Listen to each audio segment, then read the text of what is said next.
Hey everyone, thanks so much for tuning in. In today's video, we're going to take a look at the Cheburkov Paik. This is a knife out of Russia.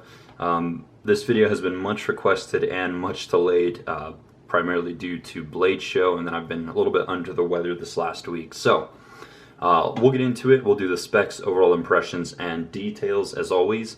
I do have a new background. I want to thank Mark at Average Bros channel on YouTube for pointing me in the right direction on this background. Let me know what you guys think, yay or nay, on the new background versus the wood one that I had before. So, yeah. Alright, I'm going to give you guys a quick look at the knife. Obviously, with these Damascus bolsters, once I start touching them a lot, the color is going to dull. I did just Windex them to bring out the color a bit, so I want to give you guys kind of an up-close look in its full sheen and glory. Then we'll jump into everything else. So, yeah, double bolster Damascus, lightning strike carbon fiber. And then we take a look at the back spacer, also Damascus. And the pocket clip is also Damascus. So certainly a well-adorned knife here with all of this Damascus. A very expensive and premium material here on what is or might be considered a production knife. So we'll talk about that. Alright, let's jump into... Actually, let me tell you real quick. So generally when I do videos like this, kind of on a newer company, I like to reach out to them, get as much information as I can. I did send an email to Alexander Cheburkov, based on his website's email address a couple weeks ago. Never heard back, so I didn't get the information that I wanted to, but this video is so delayed that we're just going to run with it, and down the line, if I'm able to get in contact or finally hear back, then I'll do a follow-up video, assuming I still have this knife. So anyways, let's get into the specs, overall impressions, and details. This is what the knife ships with. Comes with a certificate of authenticity that's laminated and in Russian here. So, pretty cool. Obviously just a standard box with the logo, some other stuff, and then just a pouch. So, that's what the knife ships with. Let's take a look at the specs here. I'm going to pull out the Kershaw CQC7K here for a size comparison. So blade length is 4.2 inches, handle length is 5.25 inches, overall length is 9.45 inches. It does weigh in at 5.6 ounces. The handle thickness at the widest portion here is 0.61 inches, and then the blade thickness, at the widest portion is 0.155 inches. So, yeah. It is a stainless Damascus, and I'll talk about the steel as well as I can a little bit later here. But those are the specs. It is heavily skeletonized, which is why it's coming in perhaps a little bit lighter than you thought it would. So, yeah, lots of skeletonizing, even on the lock side here. We can, yeah, that's the lock side right there. You guys can see all that skeletonizing. Alright, overall impressions. I think the company has a lot of potential. The fit and the finish, the execution is all quite good. Obviously, these materials are superb. Typically, you're not going to find these types of materials on a production or a mid-tech knife. Usually, these are going to be reserved for quite expensive custom knives. Probably auction pieces when you're looking at Damascus and double bolster Damascus type of knives. So, the fact that it's coming in on kind of a production knife and it's coming in at a realistic price point, considering the materials, is all pretty good. Now, I didn't hear back from the company, so leaves me wondering about customer service. And the first one of these I had, the detent ball fell out. Now, I bought this through a gray market vendor. I'll talk about that in a sec, but luckily the vendor wanted to make it right, and apparently they contacted Cheburkov, who also wanted to make it right. So anyways, first one, the ball fell out. I sent an email and a picture, and I had a replacement here by the end of the week. So, you know, no drama from the seller. Let me show you who the seller was real quick. So I picked this one up from Knife Market on Instagram. I think on the forums he goes by like Protein XL45 or something like that. But basically, this guy or these guys receive kind of bulk shipments of knives from Russia, and then they turn around and they resell them usually for better than kind of the market price, at least on Cheburkov's. So that's why I called him a gray market seller, because the warranty, obviously with the Cheburkov's is there, but with Cheburkov's it's not. You have to buy either from Cheburkov directly or from Sako at Recon 1. So anyways, don't want to get too far into that, but food for thought. So fit and finish is excellent, materials is excellent. I think there's a lot of potential. I'd really like to see a US distributor, one of the, I guess, more well-known ones, pick these up, have a larger inventory. I think that'd be fantastic. But it's someone to put on your radar in the very least. So let's get into the details now that we're already 6 minutes in here. So let's start out with the blade. Now this is it's a Damascus. It's a stainless Damascus type of steel here. And I really don't know much about this steel. Apparently it's made by a company called Air Company LLC, and it's a combination of 60H14 and 140H18 steel. If you guys know about that, awesome. I honestly do not. And what they did is they etched it and then they polished it.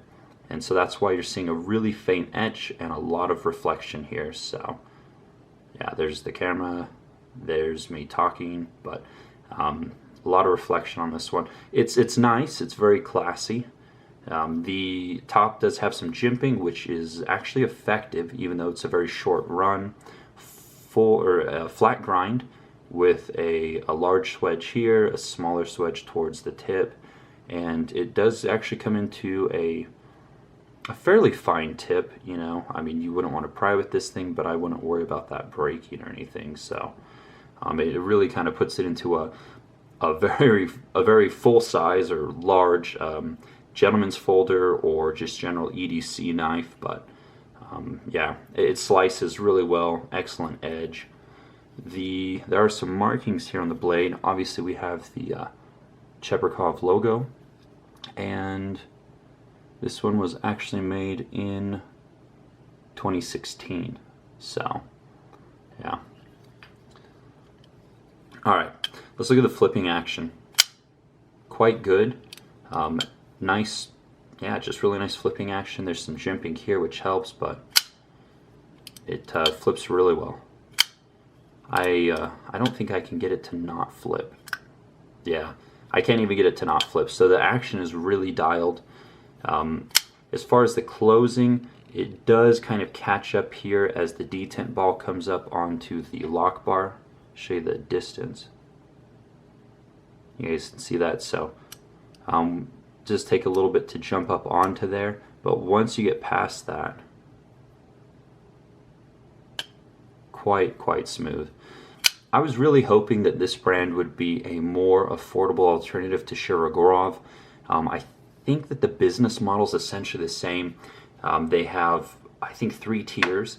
And again, I could be wrong in this information, but they have like entry level, kind of mid level, and then apparently there are full customs, which may have his signature instead of the Cheburkov logo. It may have like, looks like an etched signature that he did or something like that. So again, just bits and pieces of information I was able to find. That's what it looks like it might be. So this one's kind of mid-tier, possibly the same business model Cheburkov. I was hoping this was a more price conscious Cheburkov of sorts, and I think it's close.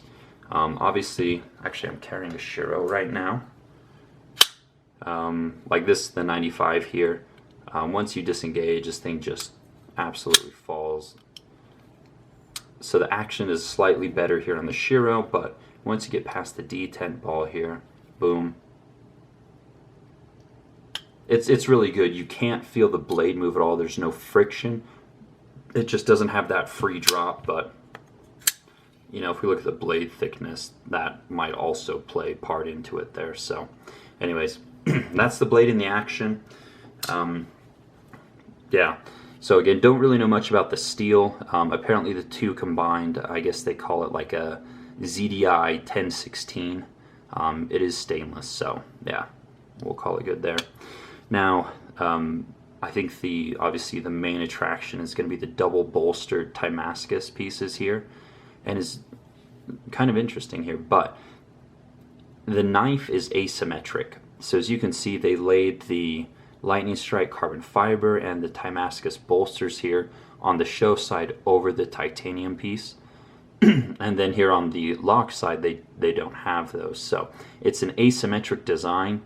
I was talking to another native Russian, and he said that the asymmetric designs are quite popular in Russia. So yeah, initially it bothered me, but I have gotten over it considering how much I like the execution and the materials. So some of you guys, I know it's going to bother you right off the bat. It did me as well, but honestly, I've kind of gotten over it for the most part. So yeah, proprietary hardware here, which looks to be titanium, and even the hardware is asymmetric. Again, some of you guys are, you know, cringing already, but I got over it. Again, I feel you, but I got over it. So that's kind of where I'm at with it. And then you have obviously this beautiful show side. You come to the lock side, it's pretty blasé aside from the nice Damascus pocket clip there. Nice Damascus backspacer. Does tuck neatly though. I mean, this is kind of a long, slender package. It carries very well. The pocket clip has a great shape, great retention, doesn't move in the slightest. So as far as the hardware, I'm not too sure on the hardware situation. You might be able to get a flathead in there. Honestly, I didn't try it. I haven't had to do any adjustments on this knife. Lockup is probably around 40%. Rock solid. No issues whatsoever. Blade centering is perfect as well. So you can see the Damascus here from the inside. Anyways, but yeah, lots of skeletonizing. Again, I think the fit and the finish is actually quite good. It's definitely a brand to keep your eye on. This one is really well executed. The one where the detent ball fell out, I think it was just kind of a fluke. Doesn't matter the company. You know, every so often you're going to have one that just has an issue. You know, so, and it wasn't an issue like, you know, the parts were machined poorly. It's just the ball fell out. Considering how much pressure, you know, the detent ball serves in a flipper knife, I'm honestly surprised that it hasn't happened to any of my other knives. So, yeah. Again, food for thought.